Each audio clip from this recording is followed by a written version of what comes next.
Dolu eguna da gaur Holandako futbolean. Iragan igandean gertatutako ezbeharrak futbolzale guztiak hunkitu ditu herrialde hartan. Richard Nieuwenhuizen marrazain afizionatua bortizki jipoitu zuten Almere herrian, Buitenboiz taldearen zelaian jokatzen ari zen gazte mailako partidan. Ustez, kanpoko taldeko zenbait jokalarik ostikoka jo zuten buruan eta sabelean. Marrazaina ospitalera eraman behar izan zuten eta atzo hil egin zen. Poliziak 15-16 urteko 3 gazte atxilotu ditu oraingoz eta gaur erabakiko dute epailearen aurrera eramango dituzten. Susmopean diren 3 gazte horiek egotzi egin dituzte klubetik betirako.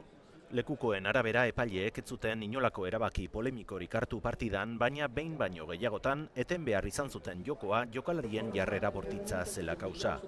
Berriz ere tamalez, futbolean azaltzen den bortizkeria bihurtu da izpide. Oraingo honetan ordea, gazte mailako futbola izan da, are kezkagarriagoa da.